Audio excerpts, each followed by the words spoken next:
السلام علیکم ناظرین کرام، نئی ویڈیو میں آپ کو خوش آمدید کہتے ہیں۔ اس وقت سر دھڑ کی بازی لگائی جا رہی ہے کہ کسی طرح سے عمران خان کو پھنسایا جائے۔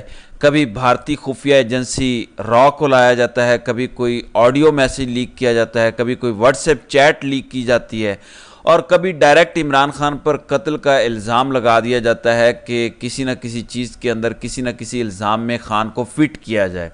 اس وقت صورتحال یہ بنی ہوئی ہے کہ شاید اسٹیبلشمنٹ اور ایجنسیز کا اتنا کنسرن نہ ہو کہ فیض حمید کا خان سے تعلق نکالا جائے۔ ہو سکتا ہے ادارے کا اندرونی معاملہ ہو، یا ہو سکتا ہے کہ بڑی شخصیات اپنا سکور سیٹل کر رہی ہوں، لیکن ٹاؤٹ بچھے ہوئے ہیں۔ ٹاؤٹوں کی ایک ہی ڈیوٹی ہے، ٹاؤٹوں کی ایک ہی خواہش ہے کہ اس کو ہم نے خان کے ساتھ ملانا ہے، اور ہم نے کہنا ہے کہ خان اس کے بعد ختم شد ہے۔ حالانکہ کسی ایسے الزام کی وجہ سے نہ کبھی کسی کی سیاست ختم ہوتی ہے، نہ کوئی سیاستدان ختم ہوتا ہے۔ بھٹو پر جعلی قتل کا الزام تھا، سزا بھی ہو گئی تھی، اس کی سزا اسٹیبلشمنٹ ابھی تک بھگت رہی ہے۔ وہ بھٹو جس کو اسٹیبلشمنٹ ختم کرنا چاہتی تھی، بھٹو ختم نہیں ہوا، تو انتہائی بڑے ٹاؤٹ، بہت بڑے ٹاؤٹ، یعنی اس سے بڑا ٹاؤٹ کوئی نہیں ہے۔ اس سے گھٹیا چیزوں کی توقع تو نہیں کرنی چاہیے، کیونکہ یہ خود بھی گولی کھا چکے ہیں۔ ابصار عالم صاحب، ابصار عالم نے سماپ پر ایک دعویٰ کیا ہے۔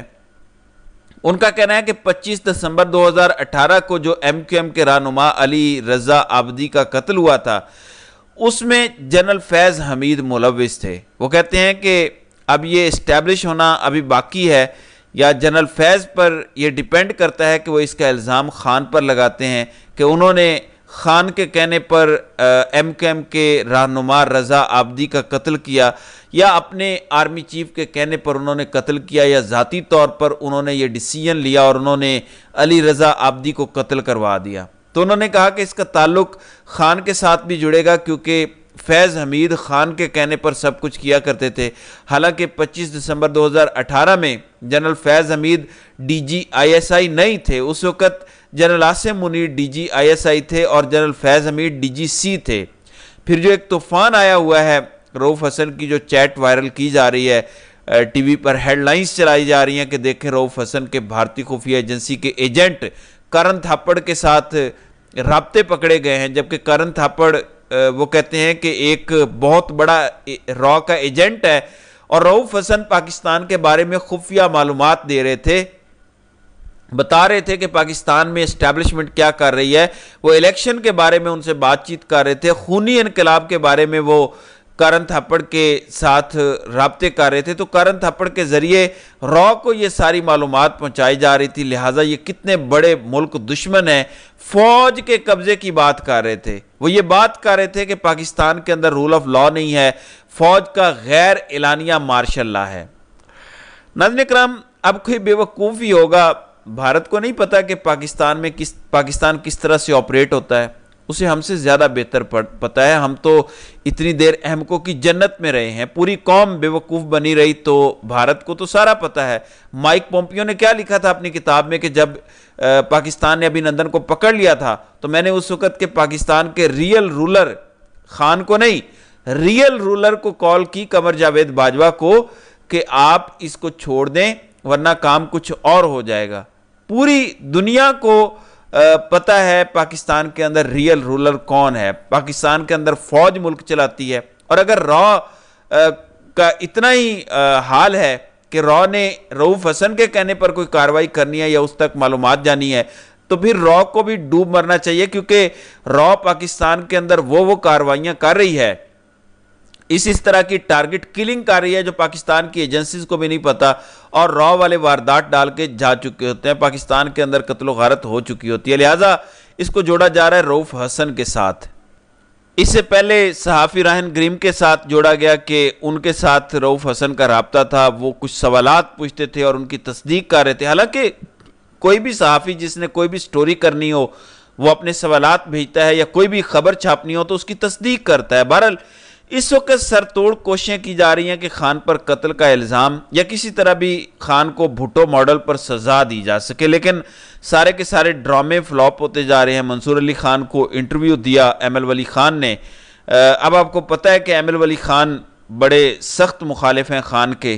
ایمل ولی خان نے سارا بھانڈا پھوڑ دیا۔ احمد ولی خان نے کہا کہ 9 مئی بیسیکلی ایک ڈرامہ تھا اور یہ پی ٹی آئی کو پھنسانے کے لیے رچایا گیا، یہ اسٹیبلشمنٹ نے ڈرامہ کیا تھا تاکہ پی ٹی آئی کو پھنسایا جا سکے، اور اسٹیبلشمنٹ اس میں کامیاب ہوئی، انہوں نے پی ٹی آئی کو پھنسا لیا۔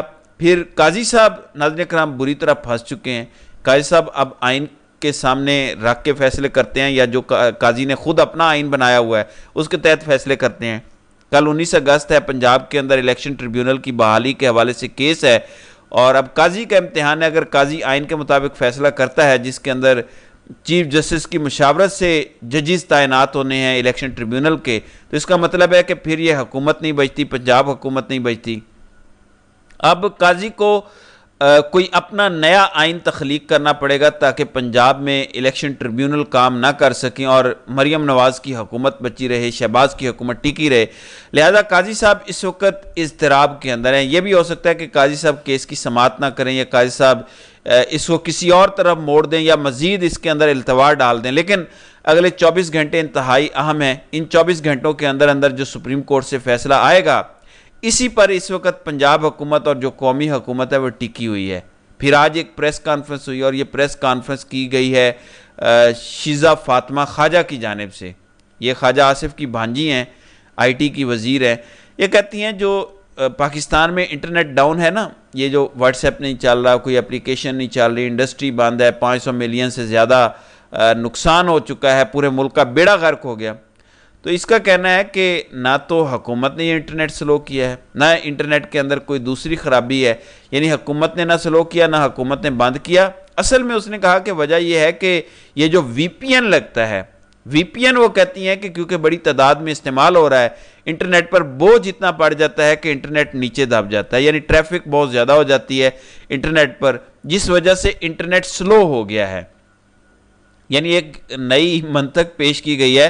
وی پی این تو فروری سے استعمال ہو رہا ہے اس ملک میں، جب مڈ فروری سے ٹویٹر بند کیا گیا تو لوگ ٹویٹر وی پی این پر چلاتے ہیں، لہٰذا اس وقت انٹرنیٹ اس وقت کیوں نہیں سلو ہوا؟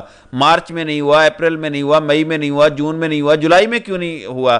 اگست میں آ کے اتنی ٹریفک بڑھ گئی، اتنا وی پی این پر بوجھ پڑ گیا کہ انٹرنیٹ لیٹ گیا۔ یعنی عجیب و غریب منطق انہوں نے دی ہے۔ تو یہ کہتی ہیں کہ نہ حکومت نے، نہ اسٹیبلشمنٹ نے، نہ ایجنسیوں سے اس کا تعلق ہے، بلکہ ٹریفک ہی اتنی زیادہ ہو گئی ہے کہ انٹرنیٹ سلو ہو گیا ہے، اور وی پی این کی وجہ سے یہ سارا کچھ ہوا ہے۔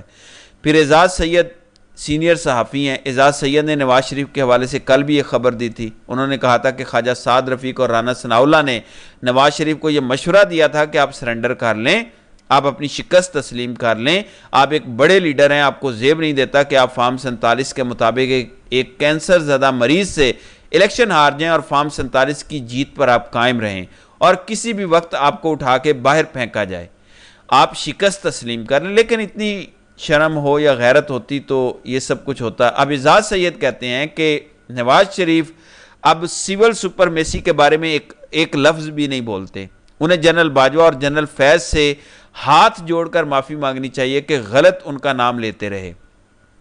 تو اعزاز سید کہتے ہیں کہ باجوہ اور فیض سے آپ معافی مانگیں، آپ کیوں نہیں نام لیتے؟ پہلے کیوں ان کو بدنام کیا کہ آپ نے میری حکومت گرائی؟ اب جب آپ حکومت میں ہیں اور اب تو فیض پر شکنجہ کسا گیا ہے، اب تو فیض کمزور ہے، اب تو اس کا نام لیں۔ اگر اب بھی آپ اس کا نام نہیں لے رہے تو آپ اس سے معافی مانگیں کہ آپ فیض اور باجوہ پر غلط الزام لگاتے تھے۔ پھر انہوں نے کہا کہ اپنے بھائی اور بیٹی کو اقتدار کے دروازے پر لانے کے لیے میاں صاحب نے اپنا قد بہت چھوٹا کر دیا۔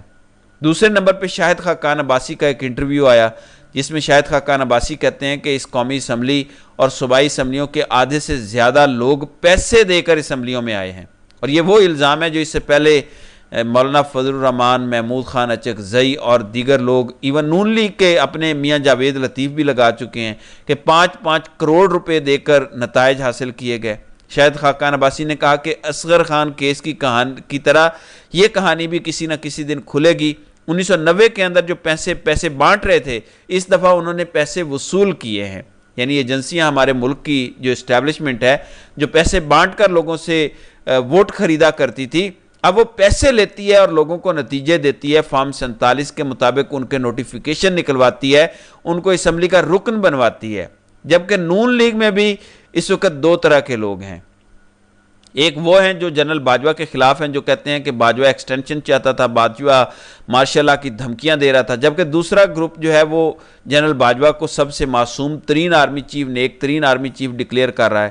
اب ملک احمد خان، سلیم صافی کے ساتھ ایک پروگرام تھا، ملک احمد خان نے کہا کہ خان باجوہ کو دوسری طرف دفعہ ایکسٹینشن دینے کے لیے تیار تھے، اور وہ منتیں کر رہے تھے کہ باجوہ صاحب آپ ایکسٹینشن لے لیں، لیکن باجوہ نے توبہ کی، باجوہ نے کانوں کو ہاتھ لگائے، باجوہ نے کہا میں نے جو پہلی ایکسٹینشن لی ہے میں اس پر بھی پچھتا رہا ہوں، میں نے غلطی کی ایکسٹینشن لے کر، لہٰذا توبہ توبہ، میں مزید ایکسٹینشن نہیں لے سکتا۔ تو ملک احمد خان نے کہا کہ نواز شریف نے جو باجوہ پر تنقید کی تھی نا، وہ جو باجوہ کے حوالے سے گفتگو تھی، وہ تھے بڑے سیاسی اسلوب، وہ تو بڑے سیاسی اسلوب کے تحت اچھے طریقے سے پروکار انداز میں تنقید کی گئی تھی، لیکن عمران خان نے جو باجوہ پر تنقید کی ہے وہ تھی گالیوں والی تنقید، گالیوں والی زبان استعمال کی، لہٰذا نواز شریف کی تنقید پاک اور صاف تھی، جبکہ خان کی تنقید ٹھیک نہیں ہے۔ تو یہ ہے صورتحال، باجوہ کی محبت میں ملک احمد خان کس حد تک گر گئے ہیں، اس سے آپ کو اندازہ ہو سکتا ہے۔ تو ناظرین کرام، آپ کی اس ویڈیو کے حوالے سے کیا رائے ہے؟ آپ اپنی رائے کا اظہار کامنٹ سیکشن میں ضرور کیجیے گا۔